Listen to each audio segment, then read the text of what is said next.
કલોલ પૂર્વમાં થોડાક મહિનાઓ પહેલાં ઘરફોડ ચોરી, મહિલાઓના ગળામાંથી સોનાના દોરાની લૂંટ અને ટુ વ્હીલર વાહનોની ચોરીની ઘટનાઓ બની હતી। ત્યારે કલોલ પૂર્વના જાગૃત નાગરિકો દ્વારા કલોલ પોલીસ સ્ટેશનની અંદર આ બાબતે રજૂઆત કરવામાં આવી હતી, જેમાં એમને કહેવામાં આવ્યું હતું કે કલોલ પૂર્વ વિસ્તારની અંદર દિવસ અને રાત પેટ્રોલિંગ કરવામાં આવે અને જે પૂર્વ વિસ્તારના મુખ્ય માર્ગો છે ત્યાં ગાડી સીસીટીવી કેમેરા મૂકવામાં આવે, જેના કારણે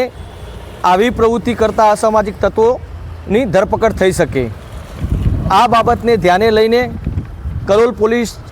શહેર પોલીસ સ્ટેશન દ્વારા રઘુવીર 4 રસ્તા પાસે સીસીટીવી કેમેરા લગાવવામાં આવ્યા છે।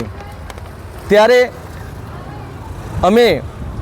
કલોલ શહેર પોલીસ સ્ટેશનને નિવેદન કરીએ છીએ કે રઘુવીર 4 રસ્તાની જેમ અંકુરના મેદાન પાસે પંસિલ 3 રસ્તા આવેલા છે, ત્યાં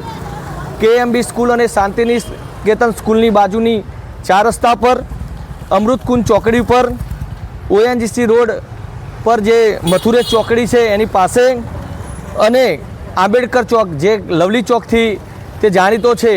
ત્યાં પણ આવા સીસીટીવી કેમેરા લગાવવામાં આવે તેવી કલોલ શહેર પોલીસ સ્ટેશનને